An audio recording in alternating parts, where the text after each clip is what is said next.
Iya, ya kan? Jadi Slingo tuh kreatif ya. Kreatif gitu, aplikasi online lah ya. Iya, tadi di mute ya.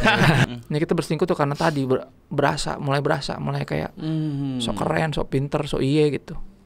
Ini kan lebih kayak tadi bukan ego sih, lebih ke bego.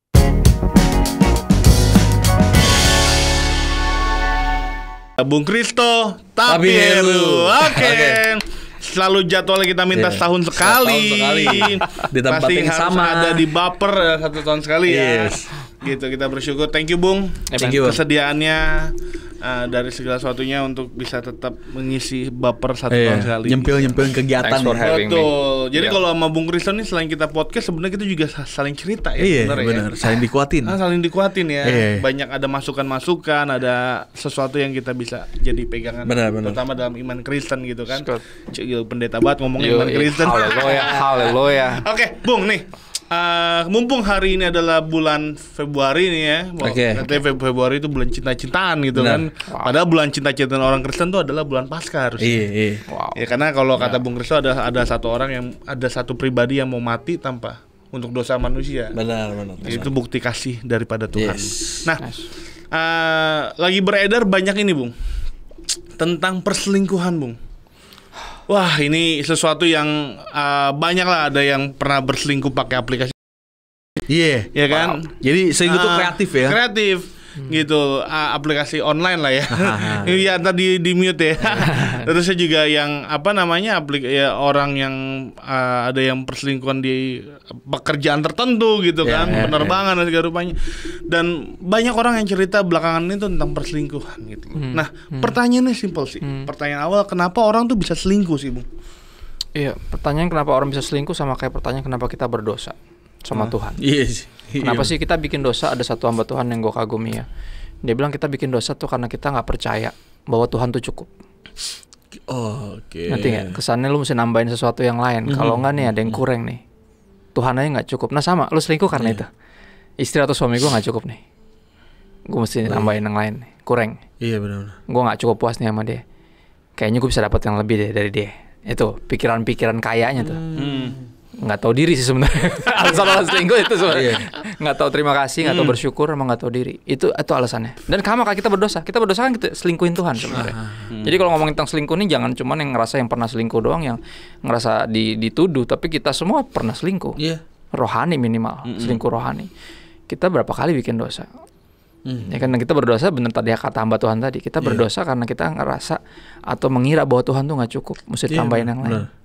Itu alasan kenapa orang selingkuh. Ya. Tapi kan sebenarnya gini, kenapa orang bisa ngerasa nggak cukup, padahal ketika sebelum pernikahan pun mungkin ada yang pacaran 7 tahun, ya kan, ada pacaran dan yang melakukan apapun demi bisa married sama dia. Iya kan, kalau pas ngedeketinnya rela ngapainnya buat dapetin. Mitos-mitos karena udah lama nih nikah jadi bosan gitu. Jadi bosan atau gimana tuh? Karena padahal itu ada pengenalan, harusnya kan bertambah manis growing love gitu ya. Pernikahan Kristen kan kata Tuhan Yesus seperti anggur yang baik ya. Anggur yang terbaik itu kan makin lama, makin tua, makin manis, makin mahal. Iya. Idenya gitu harusnya. Harusnya gitu. Bukan malah kebalik kayak susu lama-lama basi. Kayak anggur bukan kayak susu ya. Kalau susu kan lama-lama basi tuh. Ada tanggalnya. Sebenarnya harusnya enggak. Nah, selalu balik ke situ sih, ke rasa kita bersyukur, ketahu dirian. Maksudnya gini, ketika lo mau kepikiran untuk nambahin gitu ya, berasa mau dapet yang lain yang lebih gimana, lu coba inget zaman dulu deh, emang lu layak dapetin yang sekarang? Itu aja dulu. Kalau lu ngerasa layak dapetin yang sekarang, lu akan berpikir gue kayak berhak dapet yang lebih oke nih, gitu. Nggak, kalau zaman dulu lu dir mantan maafkan saya yang dahulu hashtag. Kalau zaman dulu lu juga malu ngelihat diri lu sendiri kayak. Dan kalau dapetin yang sekarang, istilah kayak gue dapetin istri gue udah mujizat lah istilahnya.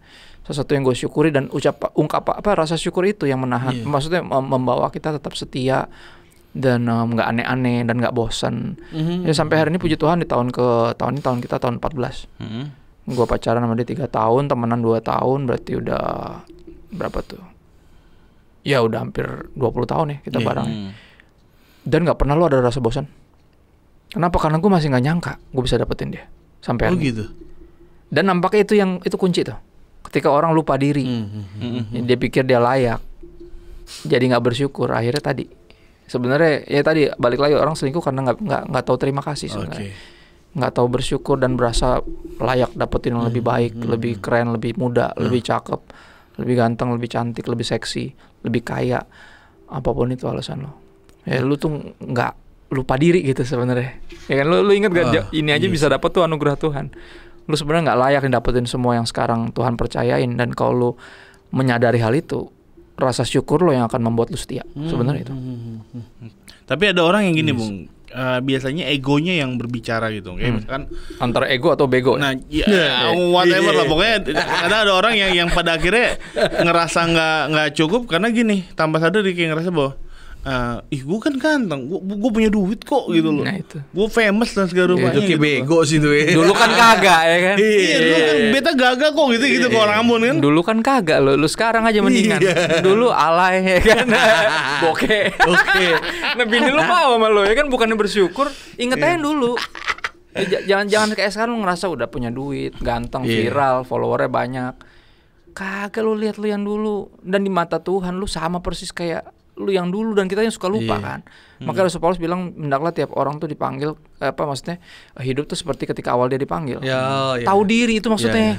Itu maksudnya. Itu maksudnya lu tahu diri. Lu pas dipakai Tuhan dulu emang layak, kagak. Lu emang bisa apa? Nggak bisa apa-apa. Jadi sampai sekarang harus merasa seperti itu, kan itu benar. Iya sih benar. Semua yang ditambah-tambahkan ini kan bukan karena lu. Tapi karena Tuhan menambahkan kapasitas itu, karena pelayanan lu akan diperluas. Tapi bukan karena lu, karena Tuhan. Nah kalau kita menyadari hal itu, kita nggak akan melakukan sesuatu yang sebejat berselingkuh. Nah kita berselingkuh tuh karena tadi mulai kayak sok keren, sok pinter, sok iye gitu. Ini kan lebih kayak tadi, bukan ego sih, lebih ke bego. Kalau zaman dulu kita kagak gitu ego, gitu. Lebih kayak gitu. Kalau Depok EG. Oh gitu ya. Kagak gitu ego. Kan gitu ya. Jadi emang bener ego yang jadi bikin kita kayak orang bego. Kayak ketika ngeliatnya kayak lu kan, kita lihat ya kadang orang tuh bisa selingkuh ya sama orang yang jauh lebih nggak cakep daripada suaminya tuh. Iya bener. Kayak lu dia selingkuh sama ini. Gile. Bego banget gitu bahasa. Tapi itu maksudnya mau selingkuh sama siapapun, kayak mau yang lebih cantik, lebih ganteng, tetap bego di mata Tuhan. Karena lu tuh, gue percayakan lu tuh sesuai kapasitas lu, dan lu ngerasa gue berhak bisa dapet yang lebih gede. Enggak, lu nggak bisa. Maksudnya lu nggak bisa handle yang lebih dari ini gitu loh. Ini udah yang terbaik buat lo. Ini yang sesuai kapasitas lo. Kalau gue kasih yang lain, lu pecah pasti. Tuhan nggak pengen kita pecah kan. Iya benar. Tapi kalau selingkuh tuh akibat dari lu udah pecah duluan dan nggak menyadari. Nah ini menarik nih, tapi belum kan kita bisa bersyukur bahwa kita merasa cukup bahwa ini tuh dari Tuhan gitu. Nah ciri dari Tuhan tuh gimana, Bu? Ya kan, ini ini nih ngerti. Maksudnya lu yang pilih sendiri kan, nggak dia milihin loh buat lu. Lu yang milih sendiri, lu yang udah berdoa, lu yang udah bergumul sama Tuhan. Entah bener iya atau enggak, tapi udah melingkar di sini. Ini tandanya jodoh lo. Berarti dia dipilih. Iya, ini udah tandanya. Kalau udah melingkar begini sebenarnya ya udah stop. Pemikiran lo untuk liar, untuk jangan-jangan gue bisa dapet yang lebih ganteng nih. Enggak, lu buang kalau udah beginian mah. Iya, benar. Berarti lu setuju dong, Mung? Enggak ada namanya orang salah nikah. Nikah karena alasannya salah ada. Iya. Ya, sama orang yang salah, kalau yang milih sendiri jadi nggak salah. Karena itu jadi proses buat lu. Kan lu yang milih sendiri kan? Iya, karena kalau udah dipilih ya udah nggak bisa revisi dong kan? Iya, emang nggak bisa tukar tambah. Iya. Ya dong. Karena lu yang milih sendiri, dan yang gue bilang selalu hampir semua pernikahan itu dipilih sendiri. Tapi gini, Tuhan bahkan bisa beracara lewat pernikahan yang dijodohkan. Orang zaman dulu ada yang dijodohin loh, banyak. Dan sampai hari ini masih setia. Iya. Lihat gak? Artinya emang sebenarnya tergantung lu ikutin prosesnya apa enggak, benar apa enggak ngikutinnya, pengenalannya benar apa enggak. Jadi ketika itu jangan sampai ngerasa kayak salah pilih.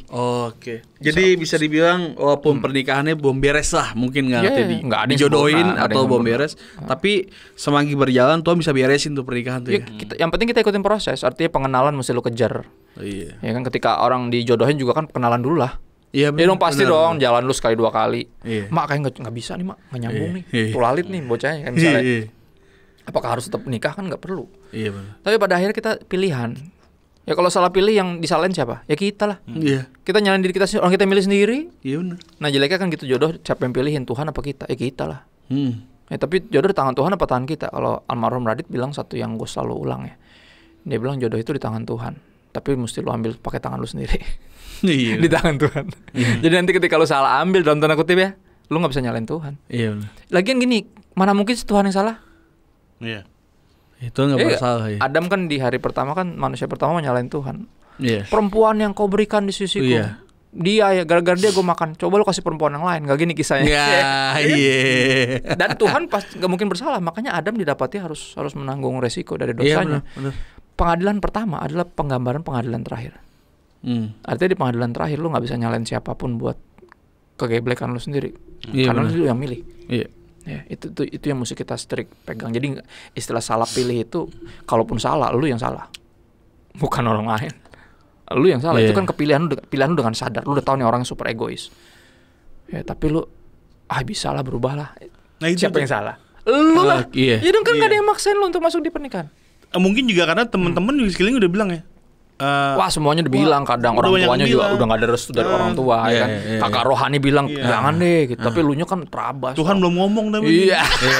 Itulah dia. Ya kan? Cinta itu buta men. Iya gitu. Itu jeleknya. Tuhan belum ngomong nih. Tapi teman-teman udah kasih tahu, pendeta udah kasih tahu. Atau cinta itu budak lebih tepatnya. Iya. Bikin lu gak mau dengerin suara yang lain, cuma suara hati lu sendiri. Iya. Bener. Padahal udah tahu udah toksik, udah hianatin atau apa gitu kan. Bahkan lagi pacaran aja udah gak setia. Betul. Iya. Udah kasar. Iya. Udah pengeretan ya kan. Manipulatif. Udah morotin lu. Apa yang buat lu maju? Nah itu. Iya kan? Itu kalau kasus gitu gimana ya? Ya wisdom, kita kan disuruh berdoa ya untuk minta hikmat ya dari Tuhan. Iya, kembali lagi. Banyak dari kita tuh gak punya hikmat karena kita utamanya sebenarnya jujur ya, dengan jujur kita mayoritas tuh gak takut Tuhan. Iya. Padahal kan pengetahuan kan awal mulanya dari takut akan Tuhan, wisdom kan dari situ. Iya. Dan itu yang kita mesti hati-hati sih, maksudnya anak muda gue ingat pokoknya lu mesti takut Tuhan, kenali Tuhan sehingga lu tahu siapa yang mesti lu takuti. Biar lu bijaksana dalam ambil keputusan termasuk pasangan hidup. Ya. Oke. Jadi dengan katanya ketika lo pacaran ya lo harus dekat sama Tuhan, nggak boleh nggak. Ya udah pastilah, maksudnya God is love. Iya. Kalau lu berani untuk bercinta, ya dong, berasmara, memadu cinta, istilahnya pacaran, lu harus melibatkan sang cinta itulah. Kalau enggak bukan cinta yang lu punya, nafsu. Iya. Benar-benar. Ya, jadi jangan sampai kita rancu antara nafsu dan cinta. Cinta Allah adalah kasih. Jadi kalau kita mau mengasihi, mau cinta-cintaan, mau asmara ya mesti ngulik, mesti dekat sama sang cinta itu sendiri. Kalau enggak kita bukan mencintai itu. Iya sih benar. Yang kita kira kita jatuh cinta, sebenarnya enggak. Ini lagi goblok. Lagi dimabuk asmara dalam tanda kutip ya. Gitu. Tapi banyak ya kasus-kasus banyak. Dan itu ya biasanya akan berakhir jadi problem tadi. Dimulai dari perselingkuhan karena ngerasa salah pilih. Apakah dia yang lain? Apa yang ini kali ya? Selingkuh tuh ada FOMO-nya juga. Lu kayak takut gini, aduh jangan-jangan bukan dia jodoh gue. Jangan-jangan yang ini. Suka gitu orang. Padahal udah begini padahal. Buset. Kok bisa-bisanya? Ngerti gak? Itu namanya pikiran akan kemungkinan. Orang zaman dulu kenapa jarang cerai zaman dulu ya, jarang selingkuh, kenapa? Karena pilihannya nggak banyak. Belum ada aplikasi apapun untuk ngelihat orang-orang yang lain. Zaman dulu pilihannya cuma dia doang di kampungnya yang kita kenal cuma dia. Di keluarga kita juga jarak jauh kirim surat, nggak ada kesempatan macam-macam kayak sekarang. Sekarang apapun tinggal dipesan nyampe ke rumah ya kan. Iya. Akhirnya dari aplikasi itulah malah selingkuh gitu. Semua jadi kemudahan ini jadi bumerang buat kita. Nah kalau ada excuse gitu gimana itu Bung? Nggak ada excuse sih sebenarnya. Istri gue kayak nggak, karena bilang penuh sih kayak dia nggak nolong gue deh gitu. Terus ya udah. Ya kalau gue selalu ngeliat pernikahan tuh kayak kebon ya. Kenapa nih kebon kayak gini tampangnya? Ya lu rawat nggak? Gitu. Kenapa nih rumputnya kagak hijau? Ya lu ini bener nggak? Lu siram bener nggak? Lu rawat bener nggak? Kalau rawat bener pasti berbuah. Kalau dia nggak berbuah, pertanyaannya, elunya kali yang naburnya juga kagak beres. Oh iya, gitu. Iya. Okay. Ya dong, gue percaya berbuahnya istri, berintegritasnya suami itu juga akibat dari suami dan istri itu saling menabur yang baik ya. Iya sih. Tabur terus tanpa menyerah, tanpa pamrih, dan itu susah. Maksudnya kita pengen kan lihat langsung ya. Gue udah ngalah, gue udah gini, kok dia malah kayak gini. Kita selalu ngeliat gitu, pengen langsung. Padahal nggak ada yang tabur hari ini besok tumbuh kan? Ya nggak sih. Iya. Dan kadang di dalam kesetiaan itulah kita jadinya gagal setia karena kita takut nih apa salah kali ya gue gitu. Apa sia-sia apa mubazir nih kayaknya nih. Gue salah pilih deh kayaknya gitu-gitu terus. Karena pikiran itu bisa jadi orang selingkuh tuh. Karena dia kepikiran dengan kemungkinan itu. Ya. Nah, untuk ngatasin kayak gitu kita gimana? Kita mengenal pencipta kita dan tahu bahwa yang ada yang sekarang dipercayain ya emang ini yang pilihan kita sendiri dan kita mesti konsekuen. Dan kalau kita ambil bagian kita untuk taat, untuk mengasihi, untuk mengalah, untuk merawat, untuk tunduk misalnya lu istri atau pada suami, biar Tuhan lakuin bagian dia. Bagian kita kan taat. Kalau kita hamba Tuhan, bagian kita melayani, bagian Tuhan memelihara, mencukupkan. Dan gue percaya itu kan kita cuma bisa nabur, nanam, sama nyiram. Pertumbuhan dari siapa? Nah itu, gitu. Dan semakin kita menyadari hal itu, kita makin nggak jadi FOMO gitu. Nah, biasanya gini nih Bang, kalau orang pacaran nih, itu kan biasanya kayak masih malu-malu gitu ya, jadi belum keluar semua gitu atau apa gitu. Nanti pas udah nikah baru keluar semua. Oh ternyata aslinya gini tuh. Nah itu sebenarnya pacaran bukan malu-malu tapi lebih ke apa ya? Dia lagi bangun pencitraan bro. Iya. Kayak lagi pemilu lah. Lagi nyalek kan semua orang jadi baik ya. Gitu. Kita berharap tiap hari tiap tahun ada yang nyalek gitu kan. Jadi biar jadi baik kan. Ada bagi-bagi apa gitu ya. Kunjungan rumah sakit tuh. Iya. Nah itu pacaran tuh lagi jaim-jaim. Maksudnya lagi bangun pencitraan. Jadi makanya pentingnya mengenal tuh sebenarnya sebelum itu. Di dalam ketika lo bersahabat itu kan lebih dari cuma sekedar berteman ya. Nah dalam situ lihat tuh lo bisa jadi diri lo sendiri, dia bisa jadi dirinya sendiri, terus kalian compatible nggak, nyambung nggak, saling melengkapi nggak? Nah itu. Kalau nggak compatible jangan diinstal bareng, nge-crash nanti. Kan gitu. Jadi dilihatnya justru pas persahabatan. Kalau pacaran nggak cocok lo lihat itu, karena dia lagi pura-pura dia. Dia lagi in their best behavior biasanya kalau kita pacaran ya. Jujur aja lah. Kita kan lagi jaim-jaimnya. Jadi pas married kelihatan aslinya. Berarti untuk ngebangun itu kita udah prepare dong. Wah nikah gue harus dapetin shock yang baru nih. Gue harus married sama yang baru kenal baik. Karena pasti itu pun yang udah gue kenal baik pun pasti masih ada kejutan-kejutan manisnya gitu. Kejutan manis yang buat lo akhirnya makin kenal dia. Karena orang kan dalam, tiap orang kan dalam.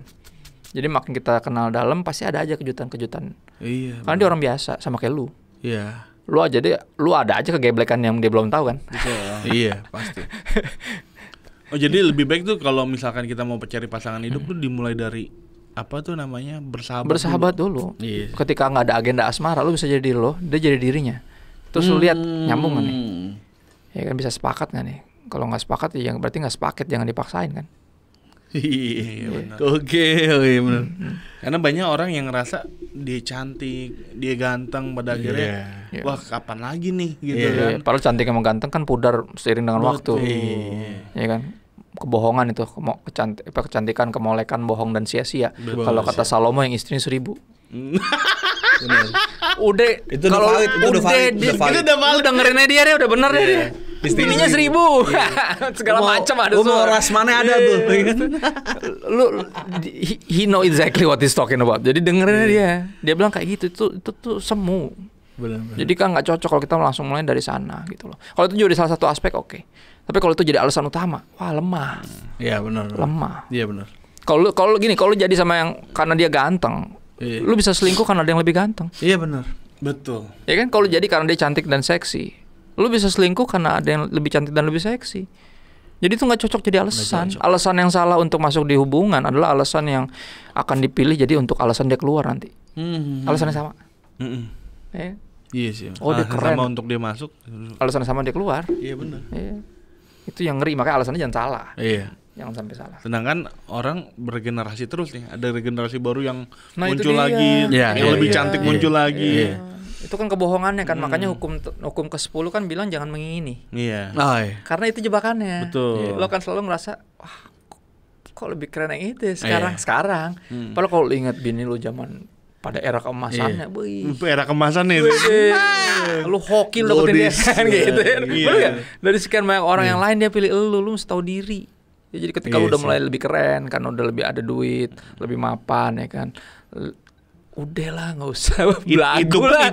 Itu pun udah jadi mapan, lebih keren juga pasti ada doa istri dong. Iya. Lu emang kalau lu bukan jadi yang dia bisa jadi lu bukan jadi yang sekarang. Iya benar. Nah itu yang gue bilang, kalau orang tahu bersyukur, tahu diri, nggak bakalan selingkuh. Selingkuh itu karena kita tuh nggak tahu diri, udah mulai lupa. Sesimpel gitu. Itu ya, bersyukur. Udah mulai berasa bahwa gue layak dapetin yang lain yang lebih ini. Itu tipuan, jangan dimakan. Bener. Jangan dimakan. Itu buat terlarang itu. Jangan dimakan. Iya sih.